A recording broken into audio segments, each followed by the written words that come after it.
My name is Stan. We're going to pre-flight this airplane and then we're going to take you up in the air. So sit back and fasten your seatbelt.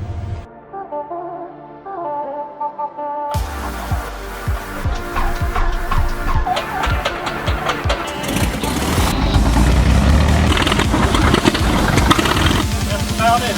Come on, let's go flying.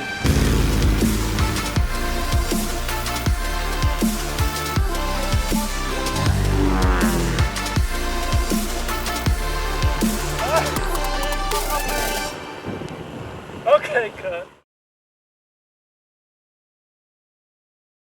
Hey, and welcome back to another Ben Weeks Bonanza pilot video. Today we are finally getting to the video you have all been waiting for, which is part 3 of the Demystifying the Early Bonanza series.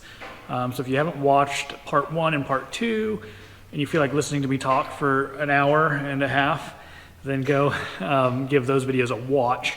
I kind of talked through on the ground some of the differences between the various E-series Bonanzas. Now I haven't flown all of them. I've flown, let's see, I've used the 1947, 48, 49, 50, 51, 53,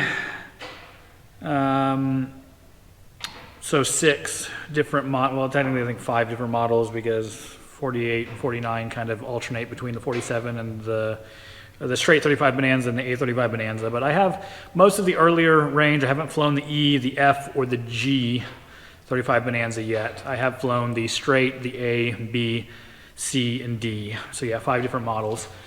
So they're all relatively the same. You know, the F model, I believe, has added the 10-gallon aux fuel tanks in the wings, so that's a little bit different.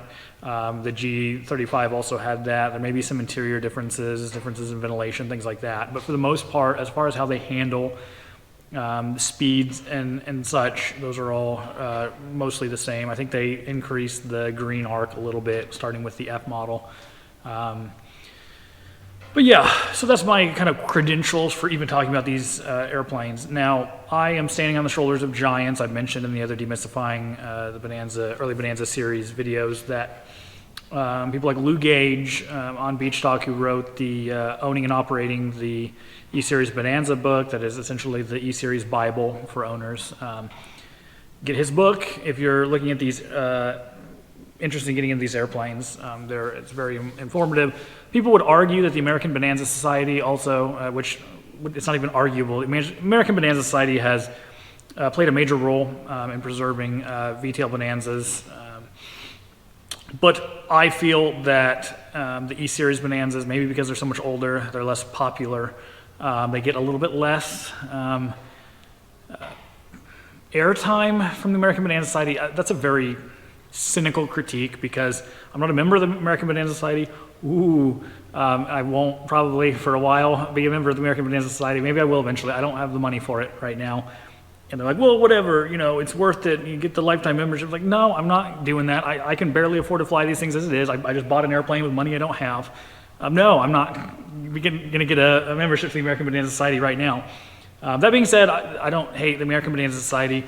I wish them well. Them doing well means that we do well as owners. So those are resources you have if you're considering the E-series Bonanzas. But you've probably already looked into those resources. You've read forums. You've maybe visited Beach Talk.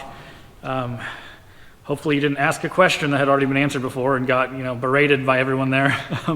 But one way or another, you ended up here because you're a subscriber of mine, or you're, which is great, and thank you for your loyalty and watching even videos like this that maybe are not that relevant to you.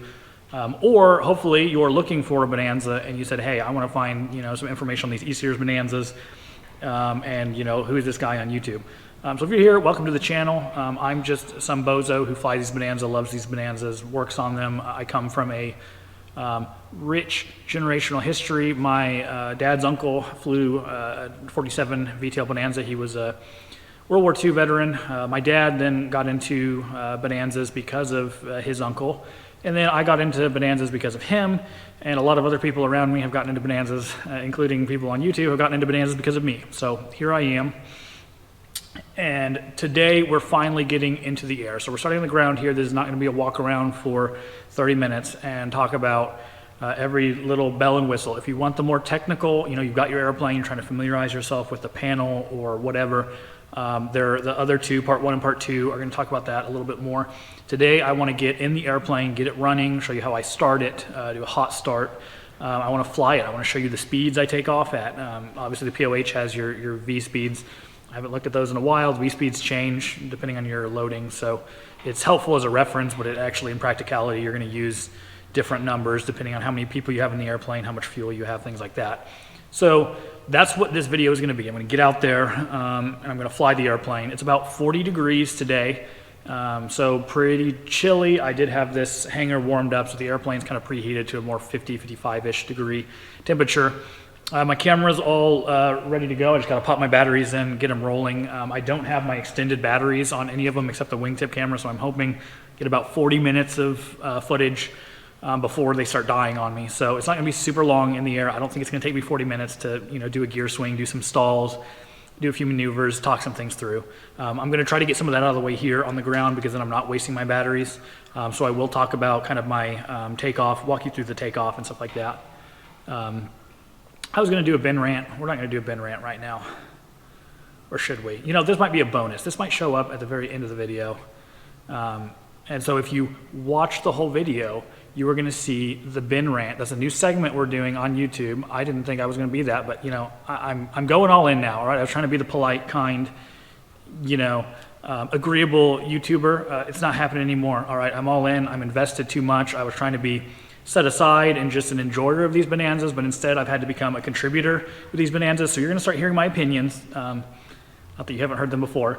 So stick around to the end of the video and see the bin rant that I'm going to talk about. Otherwise, enjoy the rest of the video. Okay, so let's talk about kind of I'll walk you through startup to takeoff, through takeoff into transitions, things like that. So I'm not going to walk you through the pre-flight again. I kind of did somewhat of a walk around in the previous videos and kind of talked about, you guys know how to pre-flight an airplane. I did mention the gear and some of the differences in the gear versus a stiff gear aircraft that doesn't have retractable gear. So these are complex aircraft, they have retractable gear. I'm not going to worry about all of that. I'm going to assume that you can figure out how to sump your fuel tanks and things like that. This airplane has already been pre-flighted. But once I'm getting in the airplane, okay, I'm starting the airplane. I'm not going to go over the starting procedure because I went over that at length in part 1 and also flaps and things. I went through all of that. So I pontificated far too long in the previous parts. You can hear all of that in those videos if you haven't already. So I've got the airplane started. Let's just assume I will show a hot start and cold start. You're going to see it just by nature of me starting the airplane. I will shut down after I've done a pattern or two and get it a little hot, and then maybe even flood it on purpose. It seems so wrong, but I might flood it a little bit just to show you how I would, clear a fuel fouled engine for starting a hot start. It's gonna be hard to do a hot start because it's so cold. You just don't get, when it's sub 40 degrees, you're just not gonna get great hot starts. That's okay. So I get in the airplane, we taxi. Okay, first thing to note, we taxi. Okay, I'm doing a lot of off airport, almost exclusively. I land on pavement sometimes, wear out my tires, but for the most part, I prefer to stay on grass. I love it. The rougher, more inhospitable the terrain, the better, in my opinion. That's just what's fun to me. I like being out in nature, out in the woods, out here in the Ozarks. So it's kind of stuff I do. And that may be something that interests you as well. So you can watch a million different videos about people landing on pavement, and all that is great. What I'm talking about is specifically short, soft, rugged field capabilities of these airplanes. That's what I do. It's kind of the niche that my channel fits into. So when I'm taxiing, first thing I'm doing is keeping that yoke full back. You're going to see this in the video. When I'm taxiing, I will keep the yoke back. Sometimes I hold the handle. Sometimes I just pull on the back of that actual horizontal bar. It's just easier. Now, people like my wife, when she's flying, she has trouble with some of these airplanes because there's a lot of springs in there. The tension is very hard. So don't stress if you can't hold it all the way to the stop. Just get a little bit of weight off that nose gear, right? That's the kind of weakest link in the landing gear system. Still very strong, but the more, you got your whole engine sitting up there on the front, on that front nose gear. So the more back pressure we can keep, it's gonna keep those elevators up. It's gonna keep that air pushing the tail down, which is what you want. It's gonna take every bit of that, the more RPMs you have, the more down force you have on your tail, keeping that weight off the nose. So I'm taxiing to my takeoff today. It looks like the wind's out of the north. It's cold north wind. So we're gonna be taxiing, taking off uphill. So it's not a super far taxi, but I'm gonna keep that yoke back. I'm going to do my GUMPS TFI. Okay, now there's different mnemonics, and people on the previous video said, don't use GUMPS TFI, you forgot your cow flap. Whatever, okay, sometimes people forget their cow flaps, big whoop. I do GUMPS TFI for my takeoff, my pre-takeoff checklist. I don't like using paper checklists. If I was doing airlines, I would go through my whole stupid list. I'm just flying around for fun. Okay, so I'm doing my little short item checklist that's gonna keep me alive, keep the airplane not broken. So there'll be gas is on the whatever, fullest main tank or left tank, whatever. And undercarriage is down, light, arrow. Visual if you've got mirrors on your tip tanks, or some people just have those little mirrors that stick out. Mixture, full rich for takeoff. At that point, mixture is also mags, M for mixture and mags, so go full rich. I've hopefully let my airplane warm up enough at that point that I'm gonna do my mag check. Left, right, both. Then P is for propeller. I'm gonna make sure the prop is in high RPM. If you have a hydraulic prop, that's gonna make sure your prop lever is all the way in the full fine pitch, high RPM for takeoff. Think of it as first gear in a car if you're not, if you're used to fixed pitch propellers. You're putting that in first gear because you want to have all that get up and go for takeoff. And then S is for seatbelts and doors. Seatbelts and doors, make sure everyone's buckled in, you're buckled, I'm buckled. And then TFI, so trim, you want to make sure your trim is set to neutral trim or whatever. I do 3 degrees up or down or 0, it doesn't really matter, just feel your airplane. Certain ones have different loading. Flaps, F is for flaps, and cow flaps. Okay, that's what I'm adding to my GUMPS TFI. I didn't have to add a letter just to remember cow flaps. So flaps is wing flaps and cow flaps. Cow flaps open, wing flaps. Okay, this is short field. Like I said, I'm always doing short. Anything 2,000 feet or less that is grass or unimproved strip, I'm going to do 20 degrees of flaps. That's going to give me, I'm going to get the weight off those wheels, the bumps and ruggedness, get into the air, into ground effect as quick as possible, 20 degrees of flaps. There is a video I'm going to do in the future because people have said, no, they actually revised the POH and you should now do no flap takeoff because you end up creating so much drag that it kills your obstacle clearance and things like that. So there's obviously a trade-off there. I will in a future video do some testing on the same day, same airplane, flaps versus no flaps, measuring obstacle clearance. I'll probably have to use my GPS on my phone to get my altitude. I could use my altimeter, but it's a little easier on my phone probably to watch. Maybe I'll use my altimeter, whatever. But that's, okay, flaps 20 degrees, and then I is for instruments. So at that point, I'm looking at the engine vitals. So oil pressure, fuel pressure, oil temperature, cylinder head temperature, all those things need to be in the green. It is important to note with these E-series, if we're doing a lot of stuff on the ground, it's gonna get hot.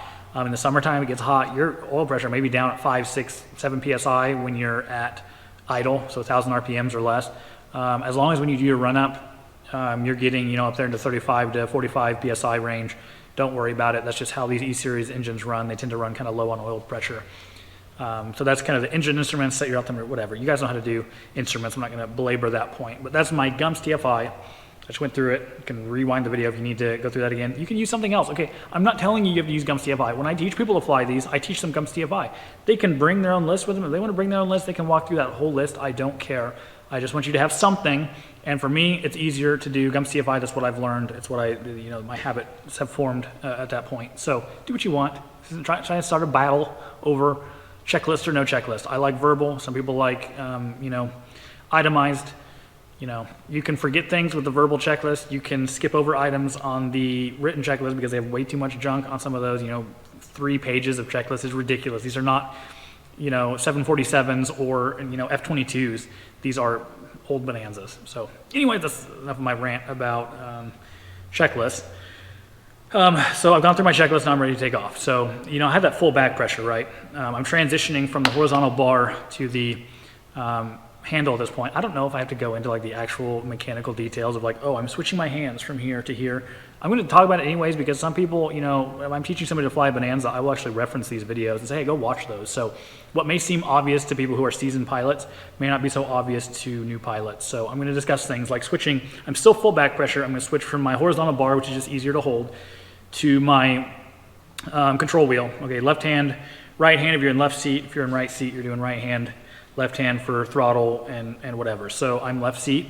I'm doing my left hand on the control wheel, and I'm doing my right hand for all of my switches and my throttle and all of those things. So full back pressure, I'm going full throttle. Some people like to do full brakes, and maybe I'll test this as well, full brakes and then doing a full power and then letting off the brakes and getting a roll, starting the roll. That is going to eat up your prop. Okay, if you're doing the stuff I'm doing, I do not like static run-ups for takeoff. Also, I don't think that they're that much faster. I think that they've done tests before. Maybe I'll test this myself. Doing a rolling, maybe a side rolling, going from horizontal to straight on takeoff, whether that actually probably can, I can start doing a little swing-a-roni thing here by facing the opposite way on the runway, swinging around and taking off, and probably have, 10 miles an hour speed before I even get to where your static run-up would be. So I like to do slow, smooth throttle inputs to keep that grab. I want to get that nose up as much as possible. I like to keep my struts a little more aired up maybe than some people would on the nose wheel. I know that adds more lateral stress, more leverage to wear your gear out, but I don't want to chew up. These props are too expensive, too hard to find to just be eating up my prop with gravel and stuff. So I try to keep that nose up. So I'm going full back, full throttle. I like to do a rolling start or just a very slow throttle input so that I'm not chewing up my propeller blades. You can, you guys on your pavement princesses, you can do your full run-ups. There's a lot of gravel on those paved runways as well, so whatever, do what you want. That's how I do it. This isn't gospel. Do it how you want, or do it how I do it. I don't care. There's only one thing I care about, and that's flaps up one finger, and you guys already know about that from Demystifying Part 1. So, full throttle, smoothly, start rolling. So as the airplane is rolling, picking up speed, you're wanting to verify those RPMs. You want to have good power on your RPMs on the roll. So the thing about fixed pitch versus variable pitch or constant speed or whatever you're flying with a more complex airplane is you do need to remember that with a fixed pitch propeller, full RPM is full power, right? Well, that's not necessarily the case. You have manifold pressure with these, which shows you your engine power relative to your RPMs, because I can toggle my little switch and I can change my RPMs to wherever I want it. So if I have my prop in full high RPM, then at that point it is kind of a fixed pitch propeller, and if I'm getting good RPMs, I can use RPMs and say, okay, I'm making full power. So it does kind of, you don't have to worry so much about manifold pressure versus RPMs if you're just, if you're leaving your prop alone. Now, if you have a hydraulic prop, that was with the electric prop, because you toggle it, it's variable pitch. It will vary the pitch. Once you stop toggling, it's fixed, okay? It's no different than your 172, your 150, your Cherokee 180. But with a constant speed, so the Hartzell that I hate, that you'll hear me rag on all the time, but some people have, Clint's airplane, the D35 from Part 1 of the Demystifying series, that has a constant speed prop. So you can't trust that governor is going to maintain 2600, 2650, whatever RPMs right on the beginning of the roll, unless it hits the full high RPM stop bolts or whatever on the hub, in which case you would be limited. But for the most part, you could have a reduction in manifold pressure, which would be less horsepower while still having good RPMs. So you might be like, oh wow, I've got 2650 RPMs, but you're like, why is it so sluggish? Make sure you look at that manifold pressure and note where that should run, somewhere between 26 and 28-ish. Atmospheric pressure is 29.9 inches of mercury or whatever. Well, you've got all that air coming in through, your air filter and things. There's resistance there to flow, so you're not going to have full atmospheric pressure. You want to be as close to that as possible. It means you're getting good airflow into the engine, making good horsepower. I hope that makes sense. I could be completely wrong, some of this stuff. That's my understanding. If I'm wrong, big whoop. So yeah, manifold pressure, ensuring your RPMs. With these electric prop, it's not gonna matter. If I've got my 2300 RPMs on the roll, something like that, that's within the first 50 to 100 feet, then I know I'm making good pressure. I don't have to worry about what the manifold pressure is because it's a fixed pitch propeller until I toggle that switch. So I'm doing full back pressure. I've got it on the roll. I verified I've got good, horsepower on the roll. As you generate some speed, okay, so, within the first 200 feet or so, if you're fairly lightweight and it's a cool day like today, then I should start to feel those wings are starting to generate a little bit of lift. It doesn't mean I'm lifting off, but it means that some of that weight that was on the nose before is now being carried by the wings. So as I am transitioning my weight from the wheel onto the wings, I'm wanting to actually relax that back pressure that I was holding, full back on the yoke. I want to actually relax that more or less to neutral, okay? Because neutral, your nose strut, if it's aired up a lot, is going to actually kind of hold that nose high. If I kept it all the way back, you're going to end up mushing all the way down the run, and you're going to cost yourself another 100 and something feet of takeoff roll, which isn't a big deal on an 8,000 foot runway. It matters when you're dealing with short margin, short field stuff, which is what I do. That's what I'm talking about for today, is if you want to get the maximum performance out of these airplanes. So I want to reduce that angle of attack back down to a more neutral angle of attack, so I'm not just mushing all the way and stalling the airplane between stall and not stall all the way down the runway. So that's why I'm going back to neutral. Okay, so at this point, my airspeed should start coming alive. Airspeed is alive. Some people hate that you call that out. It's good to know your airspeed indicator is working. You know, what if you left your pitot tube cover on or something, whatever. There's another rant for another time. But anyway, so airspeed comes alive around 40 miles an hour. Unless you're super light, you're not lifting off at 40 miles an hour, maybe 52, 53-ish. But as 60 miles an hour is my target. And if I wasn't really aggressive, I might try to get those numbers down a little bit. But for most of what I'm doing, 2,000 feet, 1,500 feet, 1,200 feet is not tight enough margins where I have to, unless I've got a big, huge tree, which I wouldn't even do that anyways if I had a big, huge tree. But those aren't tight enough margins I'm having to worry about, like down to the mile per hour. So 60 miles an hour on these airplanes with 20 degrees of flaps is where I like to rotate at. If I'm no flaps, it's closer to 70, 65 to 70. It's where it rotate. It's not like we're not airlines, but that's where you pull back, get the airplane flying. Some of these airplanes will fly on their own. If they're got a nice apps DG, that perfect angle of attack, it'll just start lifting off on its own. What I found with most of these E-series Bonanzas is that they are pretty nose heavy, and so they'll run right down the runway at 100 miles an hour and never take off. So you have to, and these are trimmed to around 80. Neutral trim is somewhere around 80 miles per hour. So you wonder, like, why, if it's trimmed to 80, it should find 80 and it should start climbing to slow down to 80. But no, all these airplanes will just barrel down the runway at 100. So you're kind of making it fly a little bit. So that just little pull, get it off the ground, get that friction off the wheels at about 60 miles an hour. Once you have that thing airborne, you're going to just accelerate in kind of ground effect, and you're going to go for 80 miles an hour. So 60 is where you've lifted off. Even if you're just inches off the ground, just get the weight off that wheels, and it should be almost instantaneous. You're talking a second or two from 60 to 80. It does not take long for these to accelerate, even with the 20 degrees of flaps with the gear down. Then you are 80 miles an hour is going to be my climb out speed. It's kind of VX, for lack of a better term, and that's going to be the same. I'm not really changing my speed between gear up and gear down. So I'm not going to go into a battle of when you should raise your gear and flaps or which one you should raise first. I'm going to tell you how I do it. The different scenarios I do it. Some people say don't touch anything until you're clear of obstacles. It really depends. I think it's situation dependent. So if I'm a half mile away from my obstacles, well then it behooves me to get my gear and flaps up ASAP as soon as I'm off the ground, so that I can accelerate and clear that obstacle. Versus if I am, if I have a tree just sitting there right planted in my face that I've got to get over, well, I better not touch anything, because when I raise that gear and those flaps, and if I'm already on the margin of my climb performance, whenever I cycle that gear, those inner doors open, you actually increase your drag for a short period while those inner gear doors open, and then it folds up and the inner gear door closes again. So you have to be careful with that. If you dump your flaps or raise your flaps and are cycling your gear at the same time, you can get a little settle back down. Now, you're really on the edge if you're settling enough. I've done a lot of testing with these airplanes. I've never gotten that settle, even at like low speeds.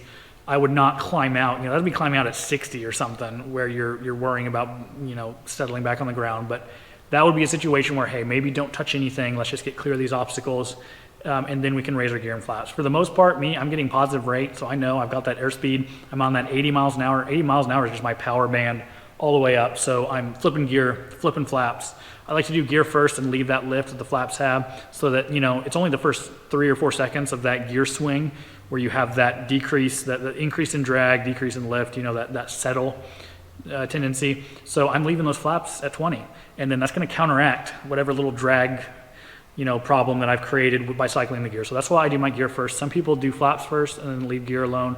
If you had to land back on the runway, you had a long runway, you had an engine failure, you don't want to have to cycle that gear back. I can see reasons for both. What I do is gear first, then flaps. Do whatever you want. But I'm doing flaps up one finger, okay, even in the air. Argued with my dad about this. It doesn't matter, I'm in the air. No, it does matter, okay? You're forming habits. So you touch that flap, you raise those flaps, you do it one finger, whether you're in the air, whether you're on the ground, whether you're flying, hand flying, in bed at night because you're so excited about Bonanza that you just can't stand it. One finger, okay? So I flip my flaps up one finger, so gears, 2 fingers up, flaps up one finger, and I'm climbing out at 80. So you get 1 minute at between 80 and 90, just depends. You can find your VY, you can look at your vertical speed and find what the best vertical speed is that you can get that may be closer to 90, maybe closer to 80, depending on the loading of the airplane, maybe 95 if you're really heavy. So find that best angle, that VY, or sorry, best rate of climb, VY, once you clear those obstacles. I like to say VX, which is around 80, 75 to 80 in these lighter airplanes. I like cleaned up at least. I like to stay there until I'm well clear of obstacles. You've got 1 minute at full power, whatever that is. You've got the 225 horsepower, 2,650 RPMs. After 1 minute, you're supposed to slow down to 2,300 continuous. And so at that point too, I'm doing my first minute, I'm doing everything I've got. And I'm not counting it, I'm not sitting there with a stopwatch and think, oh, what if it was 1 minute and 10 seconds? I don't care. Okay, if it's hot and I'm heavy, I may go minute and a half, minute and 45 seconds at full power. Oh no, he's breaking the certification standards of the E. These E engines, I know there's people out there flying them at 2,800 RPMs all the time. Okay, there's somebody flew in ground effect from Hawaii with a bazillion gallons of fuel, and he was full stinking throttle, some 2,900 RPMs or something, you know, 6 feet off of the waves, flying from Honolulu to, you know, San Francisco or whatever. So don't insult my intelligence by telling me that I'm breaking some stupid rule. Okay, my life matters more. There's another bin rant. My life matters more than the certification standards or whatever for the engine. And oh my goodness, Beach Talk will eviscerate me for this. They always do. But you cannot tell me that I have to hold to my, oh, it's been 1 minute. You're now breaking the rules. I don't care. I've got people in this airplane that I'm trying to keep alive, and I'm over here climbing at 300 feet per minute because it's 200 degrees outside on a hot summer day. I've got a density altitude of 50 billion feet. I'm going to hold that stinking power until I feel safe, until I can, you know, extract the seat cushion from my hiney. At that point, I start to feel a little safe. Then I might pull back those RPMs. So I encourage you, I'm not telling you to ever break the rules, but I would encourage you to consider your life in the equation and how fungible those numbers are for what a minute really is. What is a minute? Well, I'll tell you, when your life is in danger and you're barely climbing over those trees at the end of the runway, a minute may feel like a lifetime. It may be 5 minutes. Okay, whatever it takes, you know, don't blow your engine up. There's another bin rant that I threw in for free. That's not even the real rant I was gonna get into. Maybe that's the rant I'll talk about. Anyway, so climb out, 1 minute, 1 minute, depending on environmental conditions, you get your full power. Okay, so after it's been a minute, now we're gonna pull the airplane into what Lou Gage calls, everyone calls, the cruise climb. So these E-engines have fewer cooling fins than the 470 cylinders. The IO 470 was just the next variation of the E225. It was fuel injected, but they also changed some things. I think the studs may be a different size, they could be the same, but like the through bolts and stuff. But the cooling fins, there are more cooling fins on the 470s. The 470s are a lot easier to cool than these E-engines. These E-engines are notoriously hard to cool. And so because of that, if you're trying to climb out at 100 miles an hour, all the way up to your altitude, whatever, on a winter time, in the winter maybe you're fine, cow flaps open. In the summertime, good luck keeping those cylinders. We try to keep them below 400. I know that the red line is 525 or something like that. You can get those hot. I wouldn't advise it. Nobody would advise it. If you want your cylinders to survive, I would keep them, try to use 400 as kind of your new red line. And because of that, once you are clear and safe altitude, we want to transition into that cruise climb, which is going to be 120 miles an hour indicated. So you let that nose drop, get those RPMs down to 2300s. I like to do it kind of seamlessly. So as I'm going to pull my throttle first, which is going to reduce those RPMs like 100 RPMs or so by just pulling. So I'll say full power, I'm pulling back throttle to around 20 inches of manifold pressure, whatever it is for you, doesn't matter. So that 20 inches of manifold pressure allows me to push that nose down, and I'm not over speeding my propeller because I don't want to get those RPMs past red line. So that pulls my RPMs back just a little bit, but still leaves that high RPM, which is what you want. It's going to keep you accelerating quickly. I'm dropping that nose. As you drop the nose, obviously your speed increases as your pitch decreases. And so then I better get on that prop. If you're a hydraulic, it's super easy. If you've got a constant speed, you can just pull the knob back to 2300 or whatever you want, and it'll just sit there. But with the electric prop, you have to be it takes a little bit more, it's a little more involved. So I'm going 20 inches, dropping that nose, and then I'm getting right on that toggle. And so I'm gonna start picking up speed. As I pick up speed, I may have gone from 2650 or 2600 in this airplane down to 2500. Well, that's gonna start creeping up because it's a fixed pitch. If I'm not toggling, as I speed up the airplane, the prop speeds up just like it would in any fixed propeller engine. So I drop that nose, and I'm going to pull that prop, toggle it down into low RPM, and go to 2300, or in my case, I like to do 20 squared for just, I'm just messing around like we're going to do in today's flight. So probably 20 squared, do whatever you want. There's a green arc on both manifold pressure gauge and your RPM gauge. So aim for that, whatever RPMs you want. The key is just to get that, that engine cool. If I'm climbing up to a super high altitude, I might leave it, 23 inches of manifold pressure and 2300 RPMs while I climb. But if you're just trying to level off real low like I'm doing today, then I'm going to pull it more back to like 2000 RPMs or 2050, something like that, wherever it's nice and smooth. The propeller kind of prefers, a lot of these engines and propeller combinations are going to prefer maybe certain RPMs where it's the smoothest. This one, for some reason, doesn't like 1900 RPMs. It gets a little rough and lower than that. It doesn't really love the low RPMs. No, a lot of them are kind of like, they start to lug and vibrate a little bit. So 2000 is a really good number. Anywhere between 2000 and 2300 is really smooth. 2000 and 2600 is actually really smooth with this airplane. So that's 120 mile an hour. At that point, I have at least, I'm cooling. I'm trying to keep those cowl flaps open until you're up to your altitude. Then you can close your cowl flaps, whatever. But for my flight, I'm going to kind of skip the 120. I'm going to go right to like my 140 or whatever I'm going to do at straight and level flight while I'm just flying around. I might fly a little higher so I can do some stalls. So maybe we will stay. I'll show you that 120 mile an hour climb. But you don't have to be at 120. You can be over. The key is just at minimum speed of 120 after that first minute of climb, so you can get those cylinders cooled. And that's the whole takeoff. Okay, this is way longer. I was not planning to be on the ground so long, but there's a lot to talk about. So let's talk about landing. Okay, so that's where GUMPS. People land gear up all the time. It happens. It doesn't matter if it's when, but we don't want to land gear up. So these airplanes have a very low gear speed, 125 for the B model, A and B model. The straight 35, 1947 has 100 mile an hour gear speed. That is slow, okay? Maybe 110, I think, or 105, but I think it's 100. So you got to slow those airplanes out. If you're doing instrument stuff and they're trying to keep you down to a certain altitude, I don't know how you manage that, because what I do is I just pull up, okay? If I'm trying to stop the airplane, pull back on that yoke and slow the airplane down. While I slow that airplane down, I'm probably toggling my prop into high RPM, looking for that light.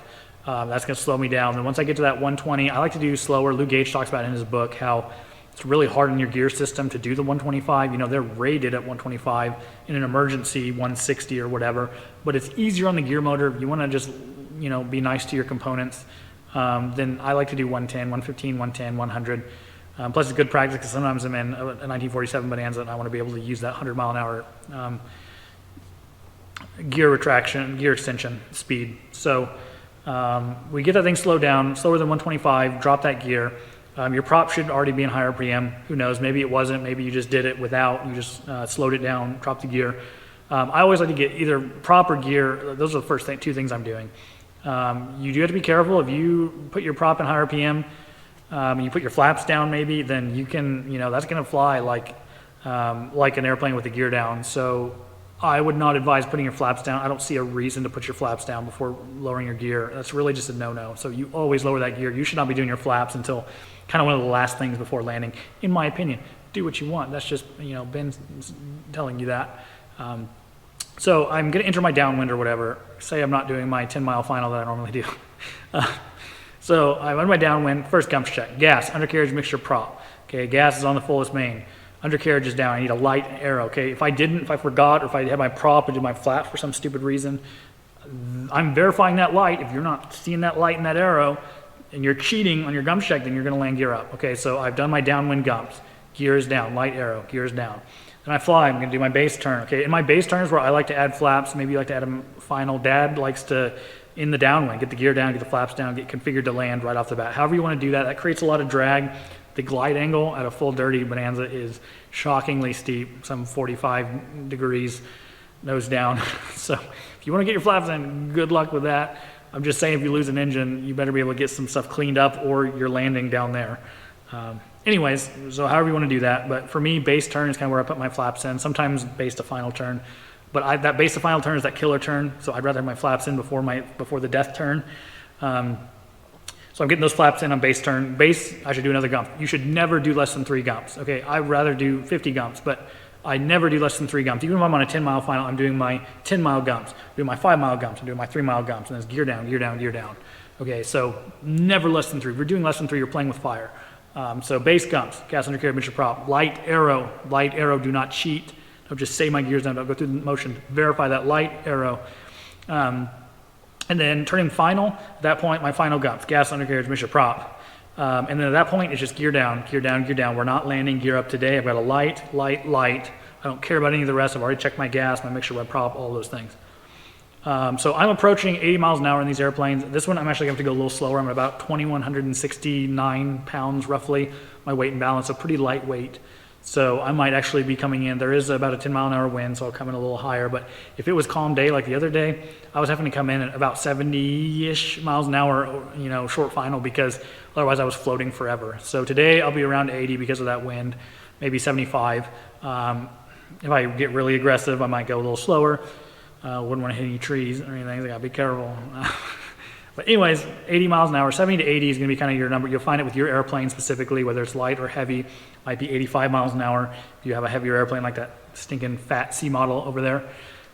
So coming in over the fence, you know, then it's just aim point airspeed. I don't know why I'm telling you guys how to fly, or you guys know how to fly, but if you're a student pilot, I'm gonna talk through this again. Like I said, I'm imagining I'm talking to everybody from the most seasoned, you know, veteran fighter pilot down to someone who has flown 1 hour or never flown before, but looks at a Bonanza and is, you know, bought it for the aesthetics. So we're doing, you know, we're on that final, we're lining up with our runway, aim point airspeed. We're holding it like, you know, it's a finger kind of flight in the air. Those things, airplanes are so balanced, they fly beautifully, but you're gripping that yoke like your life depends on that control wheel, like your life depends on it for, you know, short final. And then you should push that button. Okay, do not do the little twisty things. We're all tempted. It's so fine. You like to twist the little vernier throttle, twisty all day long. Don't do that on short final. You better have that button push, because you might need to go around. You might hit a gust. You know, let me tell you about gusts and wind shear and things, and what that can do when there's trees in the vicinity. So push that button, be ready on that power in case you have to go around or chop the power or whatever you got to do. And then, you know, you're just holding that glide path, touching down.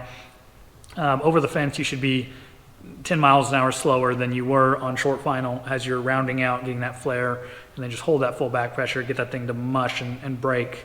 Ideally, you're braking that thing, just, you know, stalling 2-3 feet off the ground, get that nice plant. You don't want to lower the sun visors, but you want to hit solid, do those aircraft carrier landings. That's going to give you your shortest landing technique. And then braking as needed. I don't like to do super aggressive brakes. It's really easy to veer off one way or another with these independent brakes. So depending on if I have if I'm trying to land on a 500-foot field, yeah, I'm going to be on those brakes, but for longer stuff, it's not a big deal.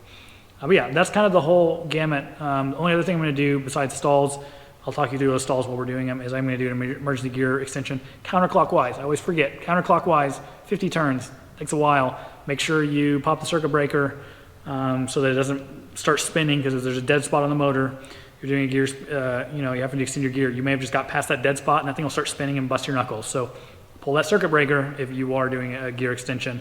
Even if you think you have a failed gear motor, sometimes it's just a bad spot on the motor. I think that's everything. All right, let's go fly. If you stayed this long, you get to hear my rant at the end of the video. Well, no, not if you stayed this long. We're gonna go fly. Then you can come back to the bin rant at the end. Woohoo. Anyways, I think that's enough of that. Okay, now we're connected to this, and that stupid Bluetooth is not gonna mess me up. Hopefully you can hear my audio. If not, it doesn't matter. I literally talk to everything, even if I just had to show visually. So I'm on my left tank right now. I'm going to do my little Pumpty Dumpty thing here. I'm going to give it, just depends. You should be able to see from that camera, hopefully, pressure coming up. Whatever, 6, 7, 8, whatever. I brought my hat. Flip prop. Little tick start there. This is E80. As she fires up, I'm going to keep it low RPM until I get that oil pressure. It can take, almost a minute for this oil pressure to come up. In this case, it came up pretty quickly. But I just don't want to keep it as low as possible, because you got really poor lubrication for that first initial cold start. I'll turn this stupid thing off because I don't need radio, and it's just going to pop in, and that doesn't make good connection on rough fields. Okay, so now we're going to go ahead, and if it does want to roll, sometimes it wants to roll, sometimes it doesn't. If it rolls, I'm just going to let it. Cowl flaps are open. And again, like I said, 40 degrees or so today. It could be a little bit chilly. It's going to take a little bit for this thing to warm up. Shut off that air blowing at me. Maybe get a little cabin heat in, just to keep it a little toastier. And yeah, I'm really gonna regret not using sunglasses or a hat. Doesn't matter. Okay, we are rolling. So full back pressure. Look, I was actually bad at that. So this is what I'm talking about, kind of holding that hand back. And if it's too annoying for you to hold back, don't stress about having it fully at the stop. Just get it back a little bit, get that weight off that nose as much as possible. That's our goal. Yeah, it's gonna be a really shaky camera. We'll see how good that, really testing that smoothing on that old face camera. Yeah, I get maybe 40 minutes if I'm lucky, probably closer to 30 minutes in this cold weather with no external batteries on these GoPros. So because of that, I'm going to try and do this quickly. So I'm probably going to wait the full 10-minute warm up, let it warm up another 3 or 4 minutes, and then we're just going to go. I had it in a warm, this was 50 degrees or so, so this engine was not dead cold, which is a good thing. I did that intentionally so I wouldn't have to wait super long. But I already talked through in the previous video, if you sat through all that stupid talking, I was not planning to talk for 30 minutes on the ground, but so be it. But that covered a lot of the ground, so now you're just going to see me do that. Full back pressure, relieve that back pressure, smooth on the throttle. You'll notice I'm cockeyed, okay? I'm not pointing straight down the runway. Why would I waste this extra 20, 30 feet of runway that I can use here by just turning around and making myself straight down the runway? It's going to pull me left anyways because of that P factor, so I might as well stagger it. That way I can use that momentum. Shoot, I could do the complete other way if I wanted. Maybe I'll do on another takeoff. I'll do a complete turnaround takeoff, and you'll notice how much more momentum I can build up. Not a whole lot, because otherwise you're skidding really bad, but you can at least build a little bit of momentum. Okay, so this is stuff I'm just doing, standard, setting my altimeter, that kind of thing. Blah, blah, blah. I mean, it's going to be a long video. If you guys watch this stuff, I'm so amazed. I'm going to have so many ad rolls in this. Just bring in that $5 of ad revenue. All those ads. Oh my goodness. Really, I do appreciate it. Again, it was never really my intention to make a living doing YouTube. I don't think I ever will. I don't think YouTube's going to be around long enough for me to be an influencer as a living, or even supplement. My goal was, maybe to be able to make a little bit of money to help pay for this flying addiction that I have, and I don't think that'll ever happen, but I appreciate it. It's fun to make a little $5, $6 off a video, pays for a little bit of that gas, and just makes me feel like I did something. I'm not just wasting my time this morning, even though I probably am. Anywho, that was another random bingression. We're going to start calling that bingressions when I digress away from, or a transgression. It's both a transgression and a digression whenever I go on my tangents. Okay, GUMPS TFI. I need to oil that. What is that? Brother, what's that? Gas. Left. Indicator left. Plenty of fuel. Look at that. Plenty of fuel. Undercarriage down. Light. You have to shade it. There's light. Arrow. Light arrow. Light arrow. Mixture. Full rich. I didn't lean for taxi. I'm a naughty boy. P is for prop. My prop's way over here and it's not labeled yet, but it will be. Will be.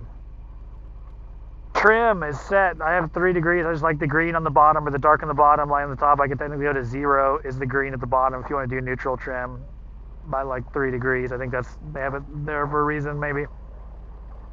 There's that trim wheel you're going to hear about in my rant. That goes nowhere. It's the stupidest rant ever. Trim, flaps. Cow flaps are open. Cow flaps. Mr. Whoever I was battling with in the comments. Cow flaps are open. I'm not doing cigars. I don't know what that stands for. Cow flaps open. Flaps 20 degrees. Okay, how do I know if it's 20 degrees? Ailerons deflect 20. Set it to 20. There's also marks, I think, on this one. But there. It's 20. Yeah, so that's off a little bit. Oh, wrong way. One finger. 20 degrees. Look at that. That's a cool little marking. Not perfect. So I got my 20 degrees. That's my short field. TFI, instruments, how are my vitals looking? Oil pressure is still pretty high. It's starting to come off of the 60, so gotta warm that oil up. I told you guys in that last video about my weird milky oil. I mean, that was yesterday, so I still haven't solved that problem. We'll see. It looked a little milky this morning. Maybe we'll heat it up today with a couple patterns. We shall see. 900 feet of elevation. I did set my GG. Look at me being so I set my DG as if I'm going somewhere, and this isn't just a local flight.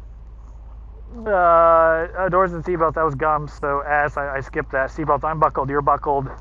We're all buckled. These seatbelts, oh my goodness, you can't see them down here, but they are like, they are an anti-obesity seatbelt is what they are, because if you gotta be pretty thin. I barely fit in these things. So if I can no longer fit in my seatbelts, it means I'm too fat to fly this airplane, I guess. Anywho,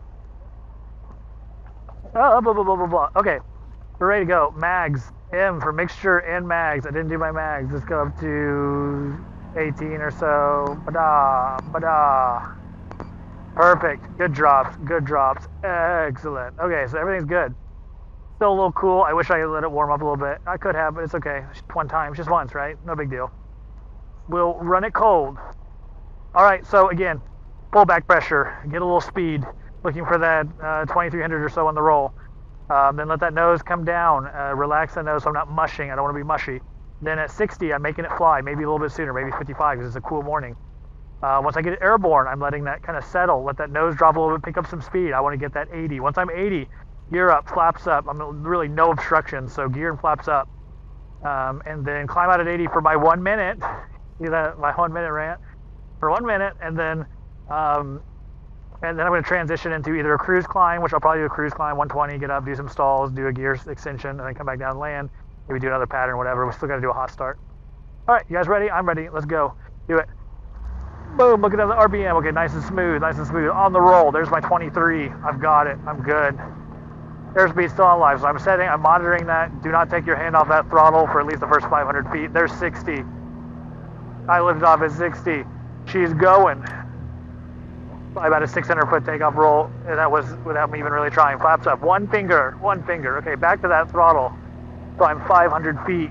So now I'm going to that 80 miles an hour, which I was a little bit slow. I can climb a little slower because this airplane is pretty lightweight. There we go now. We're at 80. We're getting near that little red line area. Get that max climb. I'm not actually climbing. I was bragging about 1,500 feet. There's no way. I ain't 1,500 feet. Maybe 1,300 feet per minute I could probably sustain. That's around 90 or so. Yeah, I would be surprised if I could hold 1,300 consistently by myself at this fuel loading. Okay, so, and again, I like to do 1 minute or 1,000 feet. Once I'm 1,000 feet, I feel safe, and it's going to happen a lot faster in this cool weather. Then I'm just going to already transition. So I'm blowing past 1,000 feet. I'm going to go ahead and do my transition. So now I've got that very slow on the button. I'm going for 20 inches of manifold pressure, give or take. And see how that slowed down my RPMs? Now I can let that nose drop with a little bit of that down trim, and I have time. So before I'm getting back to red line, as that's accelerating, I can now hold down on that. And sometimes they go really fast, these pitch change motors, so that gave me a little time.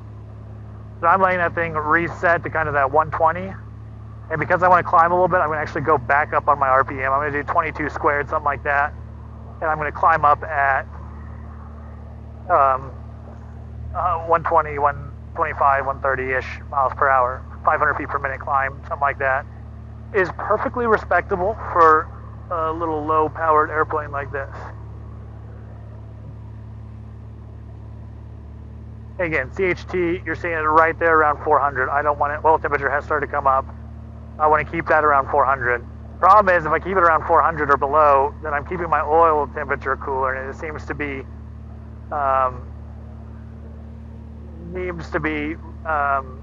getting wet, moisture from combustion, moisture getting trapped in the oil that's not burning off. So that'd be something we have to address at some point.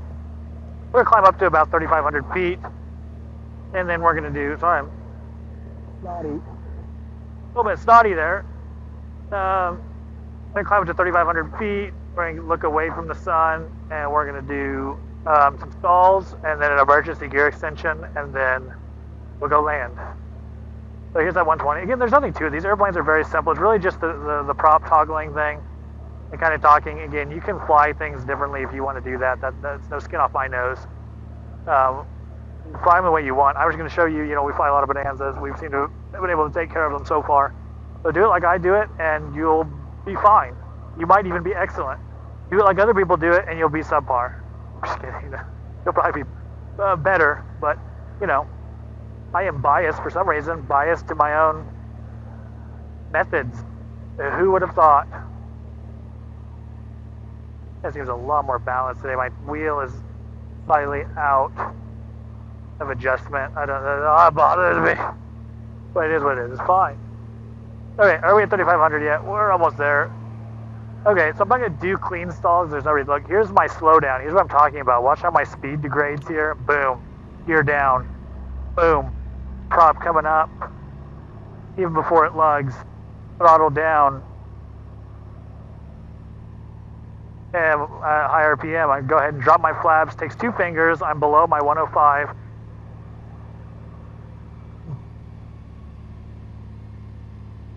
Still keeping everything cool. Still good pressures.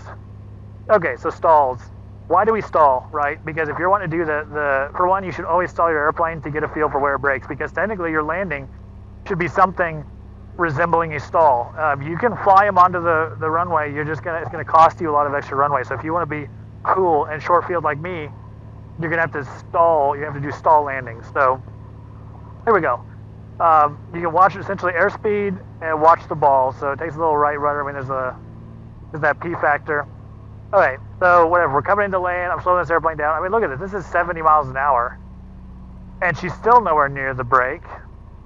Now we're at 65 miles an hour. Still no brake. 60 miles an hour. No brake. There's the gross weight stall. No brake. There she goes. So that was like a 52-ish mile an hour. So I have a little bit of weight in the back. I have about 65 pounds in the baggage to give me a better stall characteristics. But again, you can see that we're not gross weight. So just know when you're flying in different configurations, at a lighter weight, you're going to stall at a lower airspeed. So we'll do that again just for kicks and giggles. You do notice these things can be a little sporty. You'll notice that one wanted to fall on that right wing, which I feel like it's usually the left wing, but today it was the right wing. So you want to try to keep that aileron neutral.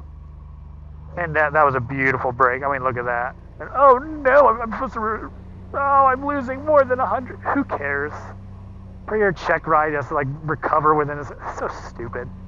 Recover within, don't stall 200 feet off the ground, you buffoons.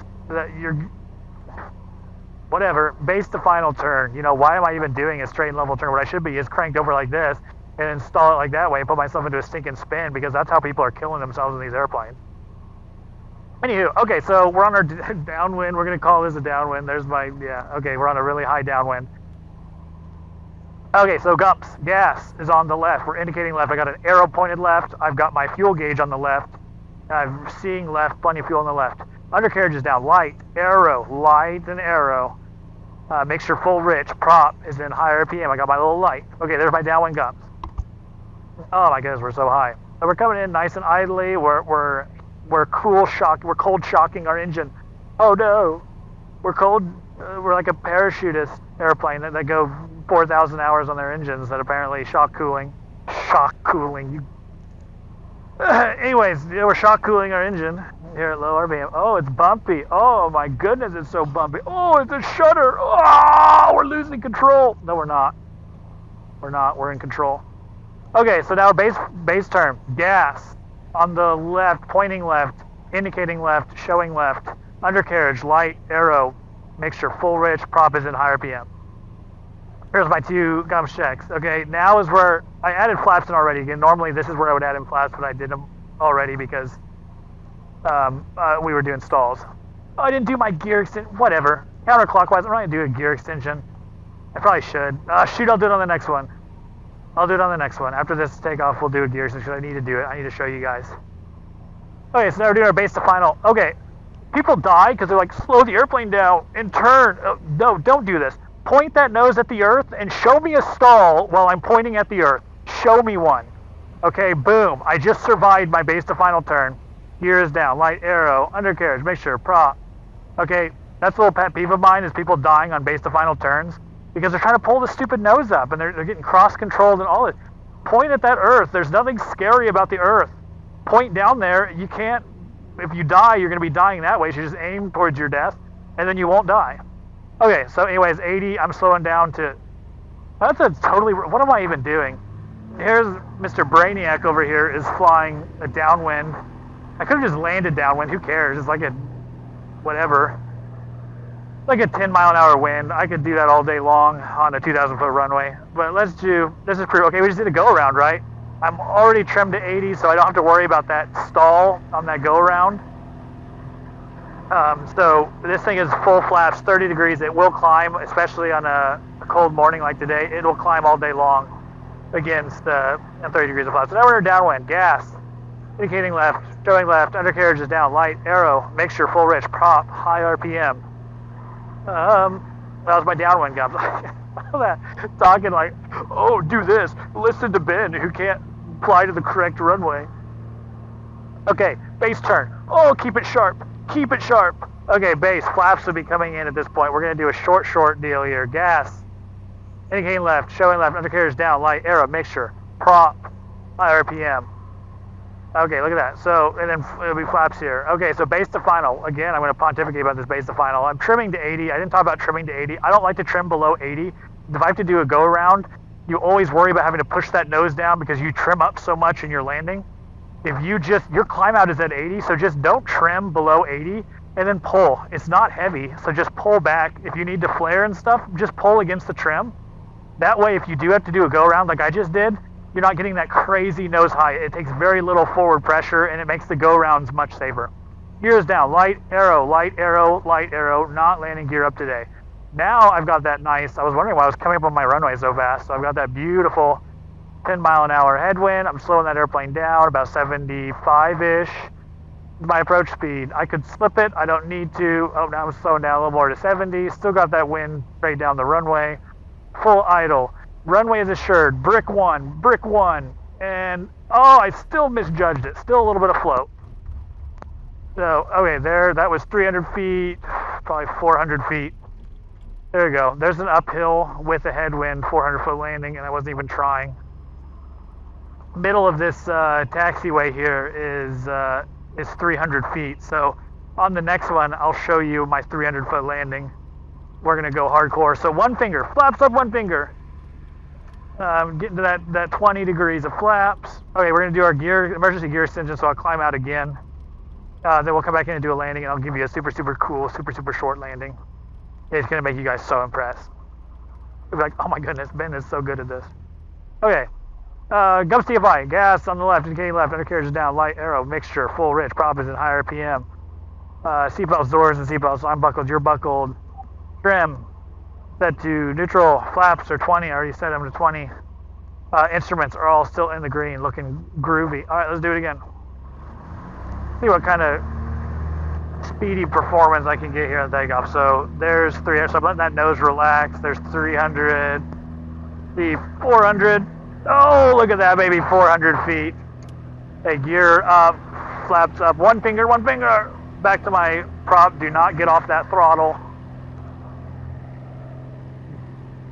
And now I'm doing that 80 to 90, just really clearing those obstacles beautifully. Yeah, let's get a little bit of air under our wings. Okay, so when you're doing these emergency gear extensions, you do kind of want to keep your oh my goodness, I'm running out of battery already. You want to keep that kind of geared down. You want to have enough altitude to play with because it can be really distracting. I've distracted enough already. I'm going to start transitioning into that more of a cruise climb situation, but not really because I want to get the gear down. So we're going to go lower power, slow it down. Okay, I tried to put my gear down, it didn't go down. So hold the landing gear. Circuit breaker, there it is. Put the gear in the down position. No light, depending on how yours is wired up, you shouldn't have a light if your circuit breaker isn't working. Trim that thing. Okay, so trim this to like 80. I'm telling you guys, you're going to want to be trimmed to around 80 miles an hour. The slower the better, because you were just fighting. So put your prop in high RPM. Mine was already in high RPM. And maybe into a little bit of a climb. I like to be in a little bit of a climb just so that I'm not accidentally descending while I'm messing around with this. Then unstow the gear, so my circuit breaker is on. Verify again. Circuit breaker is pulled. Unstow this handle. It folds up against itself, but it's unstowed now, and now I turn counterclockwise. And you'll see this like on the wing camera. You'll see the nose gear door opening. You won't really be able to see the mains until they come a really long way. I'm turning it counterclockwise. I'm trying to maintain, watching for traffic.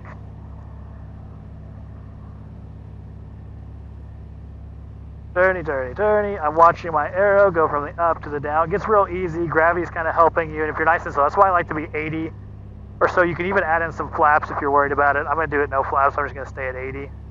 And sometimes it'll unlock, so make sure that stays engaged, because how it folds up against the shaft, you may have to kind of keep it at the right angle, especially when it starts to get hard. Once it's like all the way down and you're just raising those inner gear doors back to shut, it gets kind of easy until you get to the final. And remember, a landing gear motor failure should not be a light failure. So you got problems if once you get it tight, okay, stowed back. If now that you're stowed, you're in the down position with the gear, greasy and messy. Ooh, what is that? Ooh. Now I push it back in, and you should have a light. I've got a down light. If your prop light isn't coming on back on once you push, like, that's weird, and that could also be another problem. Be concerned. If you're not seeing that light, you better be concerned that you potentially don't have that gear. So you should twist it until it just won't go anymore. Not that it pops out, but it just stops. And that tells you, okay, you're probably, down far enough. But now, so there it is. Nothing to it. So now landing gear switches down. Circuit breaker is down. I've got a light and an arrow. So go land, troubleshoot that gear. That's all there is to it. So now you can fly a complex airplane. Oh my goodness, they're so hard. How do I do it? Okay. I'm in a weird modified, sort of about to enter my 45 degree to the downwind. Oh, and I'm like right at my altitude? Nice. Look at me flying like a proper pattern. I didn't even know I had it in me. Okay, gas on the left, indicating left. Undercarriage is down. Light, arrow, mixture, prop. There was my downwind GUMPS. There's my 45 degree. Oh my goodness, he's turning so steep. Oh, I lost some altitude though. So much for my perfect pattern altitude. We'll fix it. Okay, now I'm in my downwind. I'm flying my patterns around 80 miles an hour, maybe 90. Just depends. Until I'm doing, my short final. So this time I want to be super special and super cool. There is a nice, it's easy to land right on brick one, start of the runway, whenever you have such a long approach before you actually get to your usable part of the runway. So yeah, I'm going to look like a rock star. I'm also landing uphill, so I'm going to have that nice uphill advantage in my landing. But you're going to see a nice short landing to prove to you guys that I know my stuff. Like I said, you can go on Google Earth, you can find the ranch if you know how. And you'll see, like I said, put a measuring on there, and I'll show you 300 feet to the middle of that taxiway, which is where we're going to be stopped in sub 300 feet. That's the goal. Okay, turning base. So now I'm going to put those flaps down. For once, I'm actually doing like my standard approach. So flaps coming in, looking for anybody on long final. There shouldn't be anybody. There's a private strip, but, I wish you guys would come fly and land. It doesn't have to be private. If you come, by all means, come land. If you wrinkle up your airplane, don't blame me. Gas on the left, indicate left, undercarriage down, light, arrow, mixture, prop. Oh no, I'm going to kill myself based on final. No, I'm not. I unloaded that nose. Can't stall if you're not exceeding the max angle of attack. You're just what I'm doing is diving essentially the airplane, so you can't stall when you're in a dive. Okay, gas. I don't care about gas. Gear, light, arrow. Not landing gear up today. All right, guys, watch me crush it with this. Man, that's probably gonna be such a shaky. We're really testing that stabilization on the face camera. All right, gears down. Light. Not landing gear up today. So I don't want to get crazy slow over these trees. As you know, I have a reputation for clobbering trees on my short field approaches. It is a little gusty today. Ooh, gears down. Light. So I'm going to wait to get super slow. You can watch my airspeed, maybe make a liar out of me. But now I'm clear of those trees. I'm going to drop that nose. Slow that airplane. Even look at, a little slip. What is he doing? And brick one, come on. Oh, and then chop it. And then break it. Look at that. Is that sub 300 feet? That was like full braking. So there, that's what I get till I get lighter than that. That was 200 and probably 70 feet. uphill, and I left streaks. You know what? It is what it is. So there's my credentials. I can land short and tear up a runway, but it's cool. These are STOL Bonanzas. Nobody believed me. Not that nobody believes me, but people don't think it could be, but it is. And watch me. I'm going to hit this with some speed, and I'm going to pull it. Oh, the gravel. Oh, the gravel. And now I'm because getting the four-wheeler is a pain, we're just going to roll it on up. Roll it on in. Perfect. There you go, guys. Cool, cool. Part 3. Yeah. Excellent. Okay. Peace out. Watch my rant if you... Sorry. Watch my rant if you would like. Or don't. It's a long one. See you guys in the next one. How much battery do we have left? Oh, we don't have much left. I don't have much battery left, so this rant may be cut short, and maybe it should, because I already ranted plenty of times, and I wasn't even planning to in this video. But I am going to talk to you about owner-produced parts today, because this is something that is very near and dear to my heart, and very near and dear to anyone who wants to keep these old airplanes flying. And the stuff I see just frustrates me. I know I should ignore stuff that bothers us. I try to, but sometimes you can't ignore it because it's important and somebody needs to speak up. And, you know, there are no famous E-series Bonanzas besides Stevie Treisenberg, who has tons of subscribers. She doesn't fly that much with E-series Bonanzas and doesn't, I don't get the feeling that she just is full bore Bonanza. She likes those Cessnas and everything as well, which is fine. Nothing wrong with that, but there's not a lot of advocates for just specifically the E-series Bonanzas on YouTube, other than me. You know, I'm what you get. So for now, hopefully there's more down the road. But let's talk about owner-produced parts. So I just saw on Facebook a post about a guy who is making CNC cut aluminum trim wheels on these airplanes. You're going to see the trim wheel when we fly today, or you saw them before if you stayed this long to the end of the video. It's a plastic piece of junk. They all crack. They get damaged over time. I've heard it's a major pain to change those trim wheels. I hope that I live many more years before I have to do it. I'm sure it's going to come up eventually with one of these airplanes. But someone is making them out of aluminum. And he said, hey, I'm going to run a batch of these. I'm thinking that there's enough interest. I'm going to run a batch. They're going to run around $450 a piece, which is steep, but everything's steep now. And whatever. So if you want an owner-produced part, there you go. Okay, and people comment on there, because people always comment. People comment on my videos. Go ahead, comment. Bring the haters. Increases my engagement. Makes my day. So you want to come hate and talk to me about how owner-produced parts, I'll argue with you till I'm blue in the face, right? Till the cows come home. But they say, oh, you need to get a PMA for that. That's a trim wheel. That's part of the control surface. Blah blah blah. I don't care if it's part of the control surface. Okay, owner-produced parts means that these airplanes are getting to be 100 stinking years old. These are 75-year-old airplane over here, and you're telling me that I can't change a plastic part and CNC cut that into aluminum, which is the exact same piece in aluminum. You're trying to tell me that that plastic is somehow better than the aluminum, and that somehow that's not appropriate. It's not appropriate for owner-produced part. Baloney, okay? And also PMA. Who cares about PMA? Right? I don't care if you have a PMA. If I want an owner-produced part, I'm going to call you and I'm going to say, hey, so and so, I need this CNC cut aluminum. I want that. And you know what the requirements say from the FAA? You need to be part of the process of acquiring that part. It doesn't mean you have to sit there and chisel and whatever. So you have to actually be tooling on the part. Then let's grab a little file and I'll put a little scratch in my beautiful aluminum trim wheel. And there, I just trimmed it to fit. I'm now part of producing that part. You guys are ridiculous. The FAA is ridiculous. I hate you, FAA. You're stupid. All right, I don't care if you hear it. You are, and everybody knows it. And you don't increase safety. You just make our lives miserable. You don't love aviation. You're just a bunch of pencil pushers. Some of you actually I will, not all of you. I'm going to be broad strokes because I actually have met some FAA guys who do love airplanes and did a lot of flying. But I've also talked to bozos who have no idea anything about airplanes and are trying to enforce regulations, and you're a bunch of tools. Ironically, wouldn't know how to use a tool, but are one. Anyways, okay, you can't tell me that part isn't going to work. Okay, it's aluminum, stronger than that stupid plastic. It's going to work forever. It's going to last longer than the rest of the airplane, right? We have to keep these airplanes flying, and if we're not allowed to owner-produce parts, I don't care if I have to owner-produce an aluminum blade. If I can demonstrate that my prop blade is, meets or exceeds the original specifications, then why can't I owner-produce that part? The whole point of owner-produced parts is not even availability. You can go find a such and such blade, so-and-so. If it's hard to find, which, spoiler alert, every stinking part on these dang airplanes are hard to find, then that is a reason to own or produce a part. Now, I would have to go to like Hartzler, to find somebody who could actually capably meet or exceed the original specifications of the prop. There's obviously limitations there, and the testing requirements.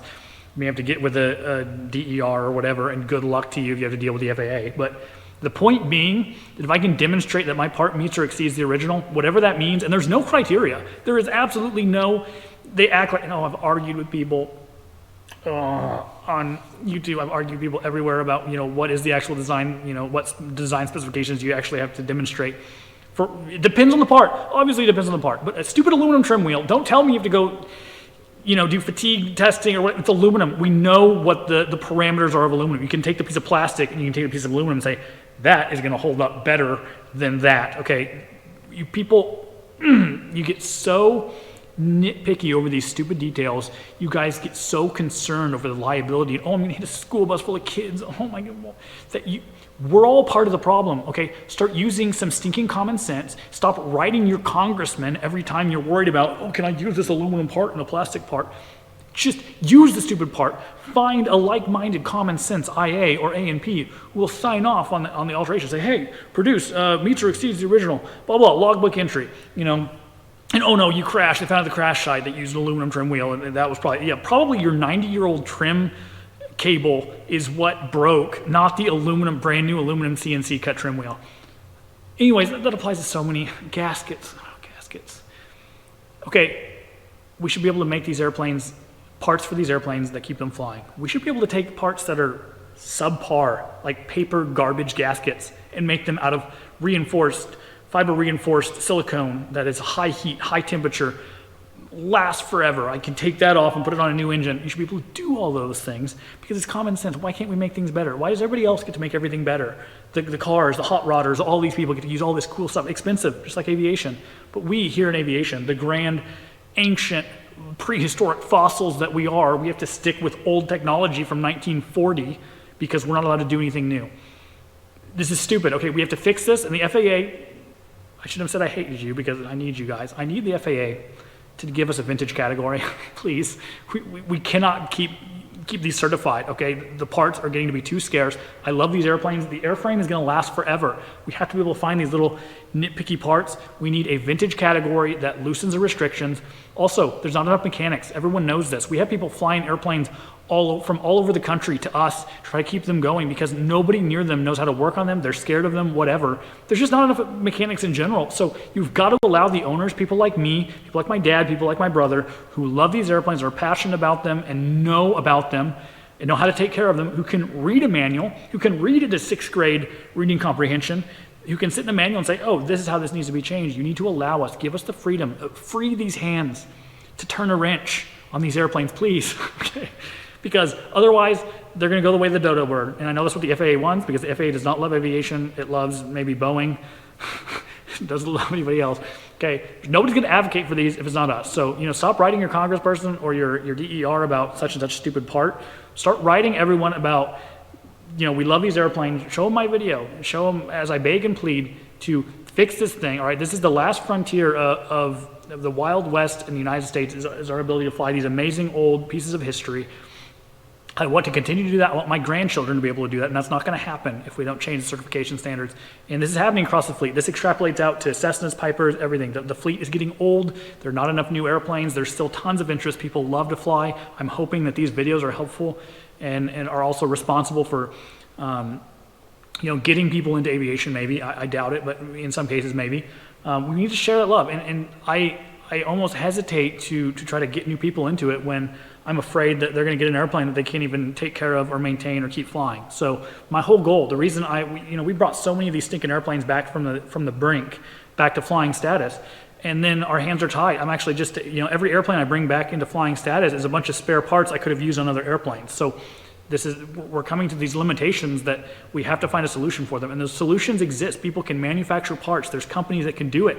You've got to get rid of this stupid liability where everyone is afraid to touch anything aviation because the lawyers are coming for them, that the people, somebody dies in a crash and their, third cousin comes after with a lawsuit. This is ridiculous. We have to change that. So that's enough. My battery's about to die on this GoPro. So you got my rant, end of rant. Okay, there you go. Binweek's Bonanza Pilot Rant section. I'm sure that was really useful. That's why I'm putting it at the end of the video, so you can click off if you don't want to just hear me, moan about my, the struggles of aviation. But this is stuff I'm important to. I'm going to probably talk some more about things like this as they come up because, you got to advocate. We got to get stuff on people's minds. And aviation is not going to. I'm 27 years old. I've got hopefully a lot of flying years left in me, and I've got to look down the road and say, what is flying going to look like down the road? And nobody is going to advocate on my behalf. So we as, passionate aviation enthusiasts need to step up. So I'm doing my part, and I'm sure you guys are all doing your part as well. That's the end of the video. If you stayed this long, you must be really, dedicated to the channel. Thanks a lot. I appreciate it, and I'll see you guys on the next one. Peace.